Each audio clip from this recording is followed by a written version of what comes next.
Viele machen sich Sorgen um den Euro, begründet oder nicht. Viele wollen ihr Erspartes lieber außerhalb der Eurozone anlegen. Was sind denn heute in 2025 eigentlich geeignete Fluchtwährungen, sogenannte Safe Haven Währungen, wo du dein Erspartes anlegen könntest? Mit dieser interessanten Frage wollen wir uns einmal in diesem Video befassen. Noch ein kurzer Hinweis in eigener Sache: Wenn man von sicheren Währungen spricht, dann kommt man hier nicht umhin, den Schweizer Franken zu nennen. Das wirst du natürlich auch gleich hier in unserer Aufstellung sehen. Die Schweiz, sie ist das beliebteste Auswanderungsland der Deutschen und das schon seit vielen Jahren. Über 20.000 Deutsche pro Jahr wandern in die Schweiz aus. Und die stabile Währung, sie ist natürlich einer der wichtigsten Gründe für diesen Trend. Wenn auch du Unternehmer, Freiberufler, Privatier oder Rentner bist und gerne in die Schweiz auswandern möchtest, aber viele steuerliche und rechtliche Fragen dazu hast: Was ist mit der Wegzugsteuer? Wie komme ich aus der Erbschaftssteuer raus? Welche Bewilligung bekomme ich in der Schweiz? Wie bekomme ich die Schweizer Staatsbürgerschaft etc. pp. Wenn das alles Fragen sind, die dich beschäftigen, dann lade ich dich ein zu unserem Auswandern in die Schweiz Seminar, das wir in Zürich veranstalten. Alle Informationen dazu auf unserer Webseite. Den Link packe ich hier in die Beschreibung dieses Videos mit hinein. Und natürlich wird es dabei auch ganz stark um das Thema Schweizer Franken, Schweizer Banken und Investitionen in der Schweiz gehen. Nun aber zurück zu unserem Thema. Was sind heute 2025 sichere Währungen? Wo kann man sein Erspartes anlegen, wenn man hier Sorgen um den Euro hat? Für viele ist ja der Euro eine Totgeburt. Viele sagen schon seit vielen Jahren voraus, dass er irgendwann hier kollabieren wird, dass die ganze Eurozone sich auflösen wird, dass die europäische Wirtschaft vor dem Bankrott steht. Hohe Schulden, geringe Dynamik, schleichendes, langsames Wachstum und natürlich eine katastrophale demografische Entwicklung. Sie alle sprechen dafür, dass der Euro hier nicht von besonders langer Dauer sein kann. Und natürlich stimmen auch hier die Grundparameter gar nicht, mit denen der Euro eingeführt wurde. Sagen viele, die EU-Länder waren einfach viel zu unterschiedlich, auch wirtschaftlich entwickelt. Das hat zum Beispiel dazu geführt, dass hier die Deutsche Mark, ja eine super starke Währung, abgewertet wurde. Mit der Euro-Einführung im Grunde etwas, das Deutschland ja dann etwas gebracht hat, muss man sagen. Das heißt also, da ist schon in der Grundkonstruktion des Euros etwas falsch, denken viele. Auf der anderen Seite sehen wir natürlich die ganzen Probleme, die es momentan in den USA gibt, beim US-Dollar gibt. Und so mancher Experte könnte sich vorstellen, dass hier der Euro den US-Dollar in Zukunft vielleicht als Leitwährung ablösen könnte. Ich hatte ja dazu schon ein anderes Video gemacht. Totgesagte leben länger, hatte ich dieses Video begonnen. Also ob man hier den Abgesang auf den Euro tatsächlich schon singen kann, das weiß ich nicht. Das ist vielleicht etwas verfrüht. Vielfach ist es ja auch so, dass wenn man Trends voraussagt, dass man dann zwar weiß, dass sie kommen, aber man kann nicht genau sagen, wann sie kommen. Aber natürlich sehen wir auch schon lange, dass die EU sich hier in die falsche Richtung bewegt. Ich selbst habe die EU schon vor 25 Jahren verlassen, genau aus diesen Gründen. Das Ganze war mir schon lange suspekt und so bin ich im Grunde kurz nach der Euro-Einführung dann auch wirklich aus der EU ausgewandert und bin seitdem nicht mehr in die EU zurückgekehrt. Natürlich noch zu Besuchszwecken, aber nicht mehr, um dort zu leben. Und ich glaube, ich habe die richtige Entscheidung damals getroffen. Jetzt wollen wir aber mal die Fakten sprechen lassen. Jetzt wollen wir mal vergleichen, wie hat sich eigentlich der Euro so in den letzten 15 Jahren entwickelt gegenüber anderen wichtigen Währungen. Insgesamt habe ich jetzt mal 17 wichtige Währungen rausgesucht und jeweils verglichen, was passiert wäre, wenn du vor 15 Jahren, also 2010, 100.000 Euro in diese Währung investiert hättest. Was würdest du heute zurückbekommen, wenn du das Geld dann wieder in Euro umwechselst? Man muss grundsätzlich sagen, dass der Euro gegenüber vielen Währungen ziemlich gut abgeschnitten hat. Also er hat insgesamt bei 11 dieser 17 Währungen an Wert zugelegt, zum Teil sogar deutlich. Aber beim Rest der Währung hat er zum Teil auch deutlich hier an Wert verloren. Mir ist natürlich völlig klar, dass 15 Jahre jetzt eine ziemlich einseitige Perspektive ist. Ich wollte ganz bewusst hier eine langfristige Perspektive wählen. Wenn man sich die Euro-Performance jetzt hier angeschaut hätte, für einen viel kürzeren Zeitraum, 1 Jahr oder 5 Jahre, wäre man vielleicht zu einem anderen Ergebnis gekommen. Ich habe bewusst diesen Zeitraum gewählt. Wenn du in eins dieser Länder investieren willst, dann würde ich dir natürlich raten, lass dich hier von einem Experten beraten. Schau dir die Zahlen sehr genau an und verlass dich hier nicht auf einen 15-Jahres-Vergleich. Trotzdem denke ich, dass der Vergleich sehr faszinierend ist. Fangen wir nun an und wir fangen am Ende an. Das heißt also bei dem Land, dessen Währung am meisten hier gegenüber den Euro verloren hat, und dann arbeiten wir uns nach oben durch. Letzter Platz, Platz 17, der argentinische Peso. Hättest du 2010 100.000 Euro in den argentinischen Peso investiert und würdest du nun umtauschen, was du heute in argentinischen Peso hast, dann wären sage und schreibe heute noch 388 Euro übrig. Stell dir mal das vor, was das für eine gigantische Inflation ist.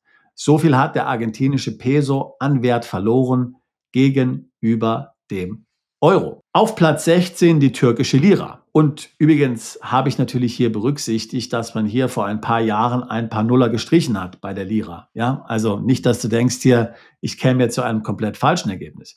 Hättest du vor 15 Jahren 100.000 Euro in die türkische Lira investiert, würdest du heute noch rausbekommen 4.529 Euro. Also auch ein gigantischer Verlust, den du da hättest erleiden müssen. Eine Veränderung von mehr als 2000% übrigens. Dann die nächste Währung ist der brasilianische Real. Hättest du vor 15 Jahren 100.000 Euro in den brasilianischen Real investiert, dann würdest du heute noch rausbekommen 51.000 Euro. Das ist nun schon deutlich mehr als in Argentinien und der Türkei, aber natürlich dennoch ein ziemlich deprimierender Wert, oder? Auch beim südafrikanischen Rand ist es nicht viel besser. Hättest du dort vor 15 Jahren 100.000 Euro investiert, würdest du heute noch rausbekommen 62.000 Euro. Auch das dürfte nicht sehr überraschend sein. Kommen wir damit zu Platz 12. Das ist nun etwas, das dich sicherlich ziemlich überraschen wird, denn auf Platz 12 haben wir die norwegische Krone. Viele würden sagen, dass die norwegische Krone eine sehr stabile Währung ist. Viele würden vielleicht sogar sagen, dass es eine sogenannte Safe Haven Währung, also eine Fluchtwährung ist. Aber dem ist nicht so. Hättest du 100.000 Euro vor 15 Jahren in die norwegische Krone investiert, dann würdest du heute noch rausbekommen 68.000 Euro. Also auch ein gigantischer Wertverlust. Warum ist das so, fragst du dich vielleicht. Nun, das hat zwei Gründe. Zum einen ist die norwegische Krone natürlich hier ganz stark an das Ölgeschäft gekoppelt und natürlich der Ölpreis ist jetzt schon seit einiger Zeit am Fallen. Das wirkt sich natürlich ganz stark darauf aus. Und dann ist es natürlich auch so, dass man ja im Grunde genommen in Norwegen praktisch in nichts investieren kann. Da gibt es kaum große Unternehmen. Das heißt im Grunde, was der norwegische Staatsfonds macht, der hier den Großteil dieser Mittel hat, also die Mittel aus dem Ölgeschäft, der wechselt das Ganze dann in andere Währungen um und investiert das dann weltweit und ist damit natürlich dem Währungsrisiko vieler anderer Währungen, wie zum Beispiel auch dem US-Dollar und dem Euro, ausgesetzt. Ja? Und das wirkt sich natürlich wiederum auf den Wert der Währung aus. Daher der hohe Verlust. Also ich würde niemals die norwegische Krone hier jemanden empfehlen als eine Safe Haven Währung. Tatsächlich hat sogar der mexikanische Peso besser abgeschnitten. Der liegt nämlich auf Platz 11. Und hättest du vor 15 Jahren 100.000 Euro in den mexikanischen Peso investiert, dann würdest du heute noch rausbekommen 73.000 Euro. Auf Platz 10 der japanische Yen. Vielleicht auch eine Überraschung. Aber natürlich auch der Yen ist eine Währung, der in letzter Zeit stark an Wert verloren hat. Das Land ist stark verschuldet, gigantisch hoch verschuldet, noch viel höher verschuldet als Deutschland, als die USA und Frankreich sowieso. Also eine sehr besorgniserregende Entwicklung. Wird das Ganze jetzt hier außer Kontrolle geraten? Wir wissen es nicht genau. Jedenfalls hättest du vor 15 Jahren 100.000 Euro in den japanischen Yen investiert, würdest du heute noch 71.000 Euro rausbekommen. Besser als der japanische Yen hat der indische Rupee abgeschnitten. Er ist nämlich auf Platz 9. Hättest du vor 15 Jahren 100.000 in den Rupee investiert, würdest du heute noch 78.000 Euro rausbekommen. Das ist gar nicht mal so schlecht für ein Schwellenland, muss man sagen. Also hier sieht man schon die Power, die hier Indien tatsächlich hat.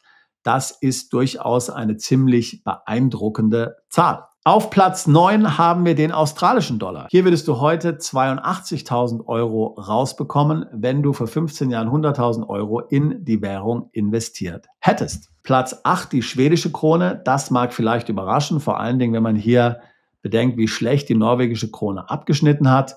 100.000 Euro vor 15 Jahren in die schwedische Krone investiert.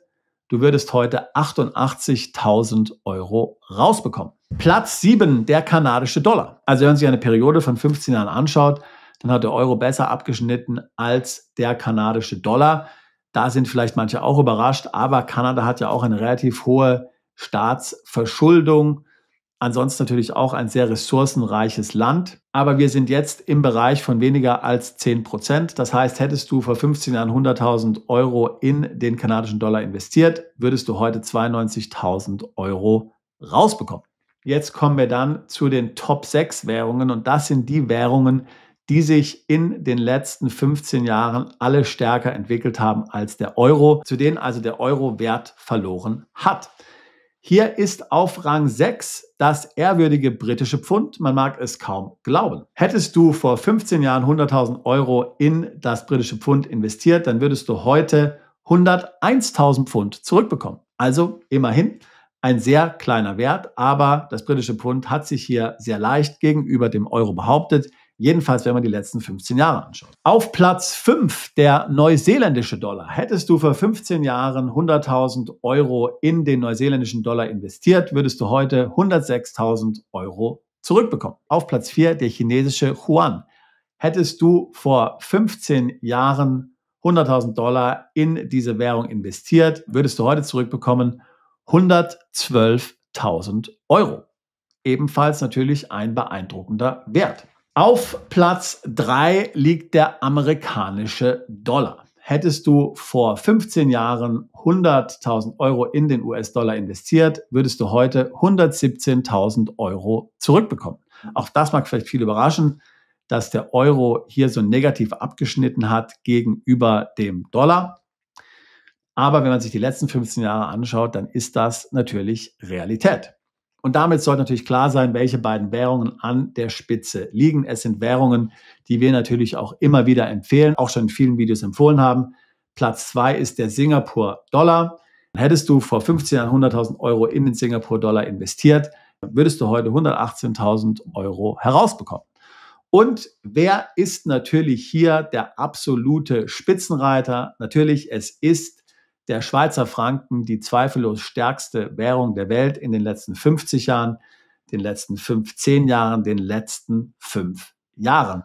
Hättest du vor 15 Jahren 100.000 Euro in den Schweizer Franken investiert, dann würdest du jetzt sage und schreibe 153.000 Euro zurückbekommen, wenn du zurückwechselst.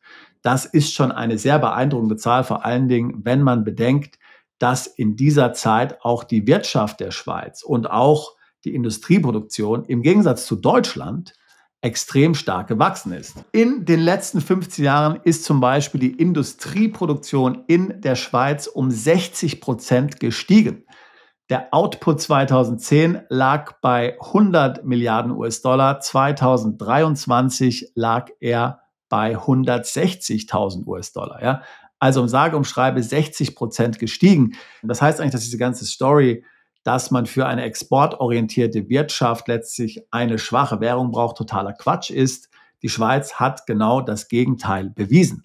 Das heißt, eigentlich sollten sich die Mächtigen in Deutschland fragen, was wir hier in puncto Euro gemacht haben, die Entscheidung letztlich, Deutschland hier dem Euro zu unterwerfen, war das wirklich eine gute Idee? Und damit ist ja letztlich auch die Abwertung der D-Mark dann einhergegangen, weil man gesagt hat, man braucht eine schwache Währung, die D-Mark ist viel zu stark und so weiter und so fort. War das wirklich eine gute Idee oder war das eine komplette Schnapsidee? Also wenn du die Schweiz anschaust, dann muss man ganz klar sagen, es war eine Sackgasse. Also mit diesem Gedanken kann man natürlich nur sagen, geh in die Schweiz, eröffne dort ein Konto. Das ist das, was wir allen Mandanten empfehlen. Muss ja nicht dein einziges Konto sein, man kann auch noch andere Konten haben. Aber wenn du dich nicht hier groß mit dem Thema Währungen auseinandersetzen willst, dann kannst du eigentlich beim Schweizer Franken nicht falsch liegen, wenigstens im Moment. Auch in der Schweiz gibt es natürlich hier gefährliche Entwicklungen.